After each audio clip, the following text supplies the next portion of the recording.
whoever source supply was prior to becoming involved with the narcissist or cluster B personality, and who he or she may become is irrelevant to the cluster B personality or narcissist.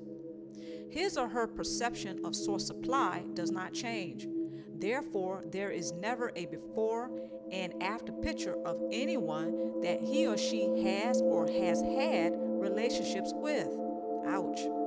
Once source supply, always either source supply or reconsideration to become source supply again. So whoever has once before been a source supply to the narcissist or cluster B personality will either remain a source supply, or they will be considered or reconsidered to become source supply again. The view of the narcissist or the cluster B personality never change, or their perception of source supply never changes. For instance, if you go no contact, if you haven't seen the narcissist or the cluster B personality in 30 years, guess what? If your paths cross again in 30 years from now, the cluster B personality and the narcissist, they will continue to perceive you as source supply, or they will reconsider you for source supply again. Ouch. That's pretty much the gist of it. This is why it's also very important not to reconsider a relationship with the cluster B personality or the narcissist once you go no contact. And again, okay, I know some people out there say differently. This is my personal opinion. Let's move on. Next point. Those who are source supply will always be the substitute of those that the narcissist and or cluster B personality has vowed revenge or payback. The reenactment never ends as long as there are those who agree to comply to the cluster B personality and or narcissist. Dysfunctional roles, codependence, doormats, flying monkeys, sexual rebounds, enablers, scapegoats, emotional punching bag, human wastebasket. See, all of these are dysfunctional roles that the narcissist and or cluster B personality emotionally manipulates others to play as they reenact their childhood trauma or unresolved issues. Favorite vices of narcissists and cluster B personality. Triangulation is one of their faves. Gaslighting technique. Instigating shenanigans. Character assassination. Hijack the identities of others. That last one. The cluster B personality and the narcissist, they absolutely love to hijack the identities of other people, whether they are source supply currently or they are singling them out as a targeted prey. So the cluster B personality and or narcissist, in order to continue to prolong their sources of supply, he or she likes to hijack the identities of others. So this way, that source supply will last for as long as forever. Okay?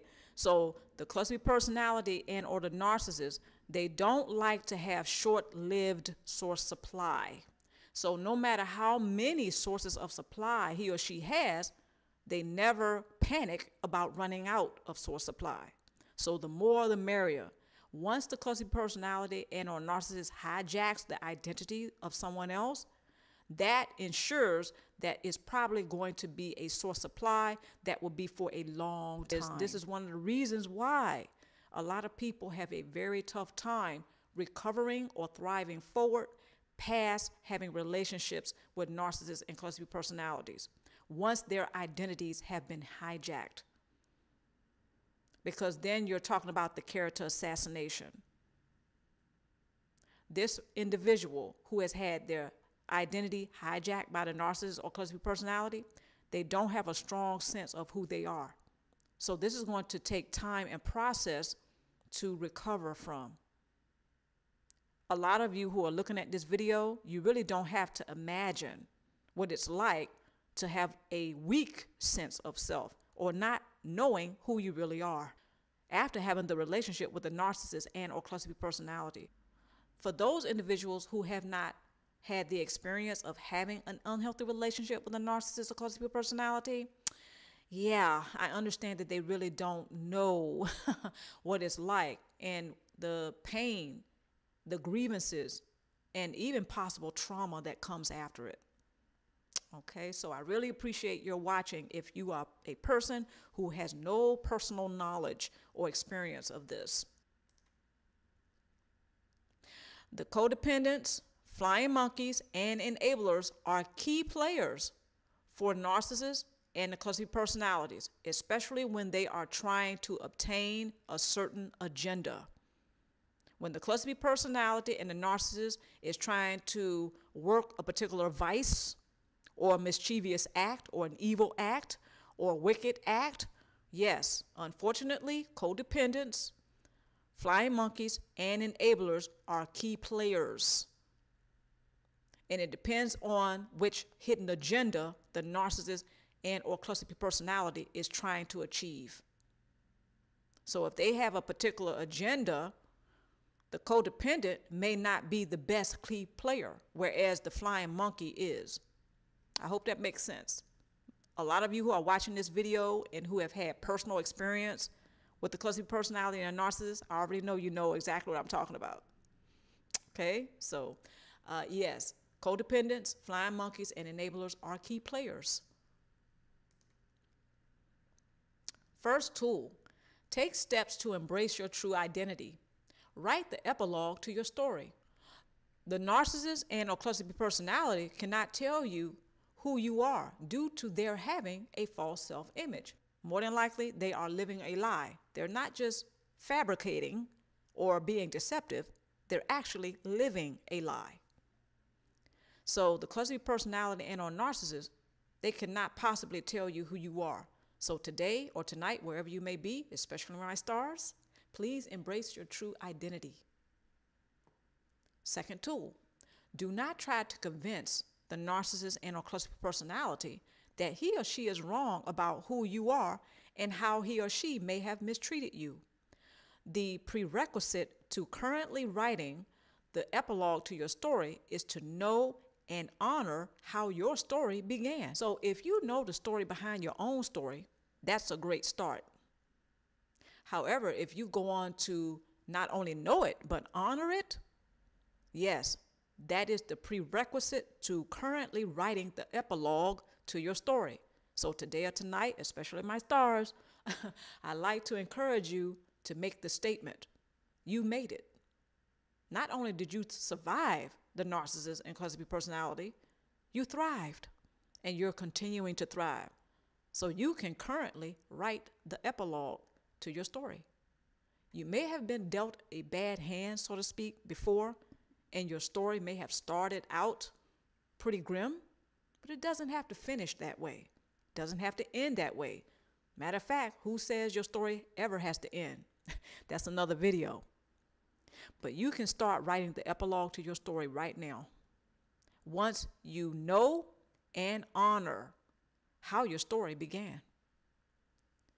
Third tool, remember, it is not your fault for the emotional condition that the narcissist and or cluster B personality is in. You're not responsible. It's not your fault for the emotional condition, the psychological condition, or whatever condition or state the narcissist and or cluster B personality is currently in. How is it your fault? It's not. So remember, it's not your fault. Last tool, take time to grieve while working a strong support base. Absolutely. In a lot of my videos, my stars especially know how much I place special emphasis on a strong support base, building a strong support base. After you have had a relationship with the cluster B personality or narcissist, you're going to need that support base. And a lot of you who are watching, you already know this. You already know you're going to need that support base. I know how much it is very tempting to isolate and to try to deal with this alone. I want to encourage you not to do that. I want to encourage you to start your support base. The first step to starting your support base and working it is to draw up a blueprint. A blueprint is a draft. Just like a person who's an architect, they draw up the blueprint to the building before actually getting the construction workers to build the building. So before you build and start your support base, draw up the blueprint first. But this is something to take into consideration while drawing up a blueprint. Know exactly where you are right now, emotionally, psychologically, mentally, spiritually, so on and so on. So this way you will know exactly what to incorporate in your support base. Will you go to a life coach versus, say, a mental health practitioner? Because once you start working your support base, then you will know, you'll have a pretty good idea how to get started. So take time to grieve while working a strong support base. There's 5 stages of grief. Okay, I did a few videos about this. One stage is that you bargain. That means you negotiate with those who are not treating you so well. You negotiate or you bargain, not only with those people who may not be treating you well currently, but you may hesitate to end the relationship. So that's bargaining. You're giving something for something else. For instance, you may stay in the relationship if the cluster B personality or the narcissist treats you pretty kind, or they treat you pretty well every now and then. Do you accept what has happened? Or do you still idealize how unhealthy the relationship is with a cluster B personality and or narcissist? Do you idealize the characteristics of the narcissist and or the cluster B personality? Have you faced reality? So acceptance is another stage of grieving. So please take time out to grieve. All right. Critical questions. Do you have a strong sense of loyalty, obligation, and or responsibility to the narcissist or cluster B personality? If so, why? Second question. If you were asked to write a description of the narcissist and or cluster B personality, would it match the medical textbook description of a narcissist or cluster B personality? If you have not done so, give it a try. Last question. What do you think and feel about the narcissist and or cluster B personality, not ever attempting to get to know you and reveal who he or she is? How does that make you feel, really? And what do you really think about it? Some of us, again, have numbed out. But I want to encourage you to take a little bit of time out to really ponder that. Believe it or not, it's a game changer. Once you have revealed to yourself what you really think and how you really feel about that, that will also help you to realize exactly what you need right now in order to take steps in your healing. If you were asked to write a description of the narcissist or the cluster B personality, would it match the DSM-5? In other words, the medical textbook. Okay? Will it match it or will it be very different? If you have not done this, go ahead and give it a try. Some of us don't journal right now, but there's various ways you can journal. You can take out a tape recorder and start talking. You don't have to necessarily place pen to pad. But the bottom line is this. Once you become very clear about how you really see the narcissist or the cluster B personality, that is another game changer.